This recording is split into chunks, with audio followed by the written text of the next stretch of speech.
Sabarlah atas apa yang menimpa kamu. Semua yang tertimpa musibah, saudaraku, sabarlah. Apa itu sabar? Selalu saya ulangi. Bukan ngelus dada duduk manis. Seperti di Indonesia begitu. Sabar ya, suruh duduk. Salah. Ya kan gitu. Tapi sabar definisinya adalah menerima takdir Allah, kemudian ikhtiar mencari jalan keluar. Contoh, Bapak Ibu bangun pagi, flu.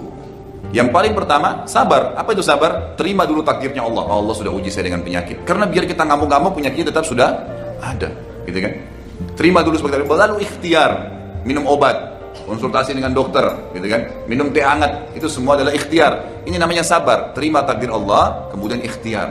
Ada masalah dalam rumah tangga? Baik. Ini cobaan Allah datangkan. Sabar. Bagaimana sabar? Terima sebagai takdir Allah, lalu ikhtiar memperbaiki. Coba. Kan gitu. Itu namanya sabar. Dan ini dikatakan wasbir ala ma asabak. Ini dari dulu.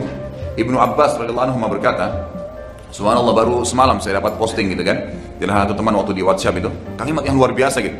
Dia mengatakan, ya, pada saat kau sedang keluhkan permasalahanmu dengan Allah, waktu musibah datang, mungkin kau menangis, tapi kau masih bisa tidur. Sementara Allah Tuhanmu menyelesaikan permasalahanmu pada saat kau keluhkan dengannya tanpa dia tidur. Kamu sedang tidur, Allah selesaikan permasalahanmu dengan cara dia yang kalau kamu tahu bagaimana Allah selesaikan urusanmu, kau akan menangis karena senang. Gitu kan? Allah SWT tidak biarkan diselesaikan oleh Allah Azza wa Jalla, tapi dengan caranya Allah. Dengan caranya Allah SWT. Mungkin kita berharap cepat, tapi Allah tundain 3-4 hari kemudian, sebulan kemudian. Allah kita ingin dengan cara A selesai, ternyata tidak. Allah selesaikan dengan cara Z. Allah lebih tahu. Dan umumnya kalau Allah ujikan seorang hamba musibah, maka berarti Allah akan angkat derajatnya dan mengampuni dosanya. Serta kadang-kadang subhanallah, ini sering saya bahasakan kalau Anda sedang menghadapi musibah, makin berat cobaan datang, maka pastikan Anda orang paling kuat, lebih kuat imannya. Karena kata Nabi SAW sudah jelas, semua dalam hadis Bukhari, semua nabi-nabi cobaannya paling berat. Kemudian datang orang-orang yang beriman, tingkatannya mendekati Nabi, kemudian terusnya begitu. Artinya orang yang paling berat, ya, cobaannya adalah orang yang paling tinggi imannya, gitu kan? Orang yang paling tinggi imannya. Jadi kalau cobaan makin besar, jangan bilang, aduh besarnya cobaan kepada saya. Enggak. Alhamdulillah, berarti saya orang dekat dengan Allah Subhanahu Wa Taala. Karena ada kadang-kadang Bapak Ibu sekalian, ini ulama tekankan ya, ada derajat di surga kita nggak bisa dapat kecuali dengan 100 tahun sholat malam, dengan 100 tahun sedekah, bakti dengan orang tua, haji mungkin 1000 kali. Kita nggak bisa. Umur kita cuma 60 misalnya, sholat tahajudnya harus 100 tahun. Umur kita cuma 60, mungkin dari 60 cuma 10 tahun kita tahajud. Masih butuh 90 tahun tahajud untuk sampai ke derajat itu. Fasilitas itu di surga, dari dayang-dayangnya, dari istananya, dari fasilitasnya semua. Tapi Allah mau kita sampai di situ. Bagaimana caranya? Allah uji kita dengan penyakit 10 tahun. 10 tahun nutupin yang 90 tahun kurang tadi. Sabar. Nggak masalah, gitu kan? Kalau saya sering bahasakan itu, kalau ada tulisan saya judulnya musibah, kenali sebabnya, nikmati prosesnya. Insya Allah akan terbit nanti tahun depan buku itu. Saya sudah tulis dan insya Allah sudah 80% selesai gitu. Itu saya tuliskan musibah, kenali sebabnya, gitu kan? Dan nikmati prosesnya. Nikmatin aja. Nggak usah keluh kesah, karena keluh kesah tetap tidak akan menyelesaikan masalah. Kata Umar radhiyallahu anhu, orang yang tertimpa musibah dan dia bisa terima sebagai takdirnya Allah, lalu dia sabar menjalaninya, maka dia akan menikmati, maka dia akan menjalani proses ya musibah itu dalam keadaan tenang dan dia akan menikmatinya. Artinya sakit ya sudah diterima. Karena biar kita keluh kesah tidak bisa, dan pahalanya akan maksimal. Dengan ada orang kena musibah tapi keluh kesah, dia susah lalui, tidak ada pahalanya. Karena tidak dapat sama dia. Maka sabar. Inna dzalika min azmil umur. Kata Luqman, sesungguhnya itu adalah hal-hal yang pasti terjadi. Allah sudah jadikan sebagai sunnatullah. Azmil umur pasti terjadi, nggak mungkin tidak. Semua orang akan diuji oleh Allah Subhanahu wa taala, gitu kan? Tapi tergantung dengan kadar imannya, Sebagian salaful ummah dari tabi'in, kalau mereka sebulan tidak sakit, mereka langsung beristighfar kepada Allah. Gitu. Kalau nggak sakit gitu. Sampai ada di antara mereka kadang-kadang kalau jalan kesentuh kakinya batu, beristighfar kepada Allah dan mengatakan alhamdulillah, Allah sudah membersihkan dengan ini dosa saya.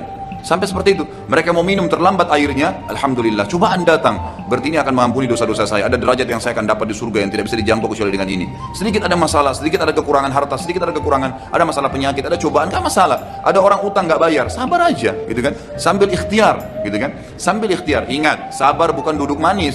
Tagi dia, ikhtiar, tapi terima sebagai cobaan dari Allah. Jangan gara-gara orang utang 100.000 kita sudah sakit sebulan, gitu kan? Ya. Tapi coba kita ikhtiar, oh berarti Allah lagi coba saya. Bukankah Nabi SAW mengatakan apa dalam hadis yang sahih riwayat Bukhari? Siapa yang menghutangkan sesuatu pada orang, kemudian belum terbayar, maka sama dia bersedekah setengah dari utang itu. Kalau ada pernah ibu-ibu saya sampaikan sampai nangis gitu, Ustaz, ternyata saya baru tahu ya, 10 tahun saya pernah utangkan uang orang gitu kan, belum dibayar-bayar Ustaz. Ya sama 10 tahun kalau saya bahasakan dengan bahasa saya, setiap hari 10 juta waktu itu utangnya, sama dengan ibu tiap hari infak 5 juta selama 10 tahun. Berapa banyak pahala yang didapatin gitu. Makanya fahami dengan ilmu, maka kita akan bisa melalui kehidupan ini gitu.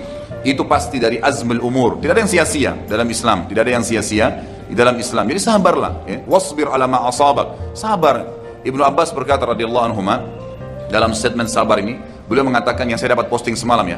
Kalau seandainya, kata beliau, kalau seandainya langit ini rubuh, gitu kan, menimpa bumi, maka pasti Allah akan berikan jalan keluar kepada orang-orang yang bertakwa dan sabar. Jadi pasti Allah akan bukain celah-celah yang mereka tidak kena timpaan tersebut dan mereka bisa lari lepas daripada reruntuhan langit. Bukankah Allah mengatakan, "Wa may yattaqillaha yaj'al lahu makhraja"? Orang yang bertakwa, orang yang patuh dan sabar itu akan diberikan makhraja, jalan keluar dari masalah dia. Maka tinggal sabar saja dan pasti hasilnya akan manis gitu kan. Nikmatin prosesnya. Ada orang tiba-tiba la qadarullah stroke. Dia ngamuk-ngamuk juga percuma. Kita lihat ada orang subhanallah stroke tiap hari emosional. Kenapa dia kena? Makin parah kan? Tapi coba ada orang bilang, oh dicoba sama Allah, ya sudah cobaan dari Allah. Ikhtiar, coba berobat, coba bertanya, sambil dinikmatin, jalanin aja.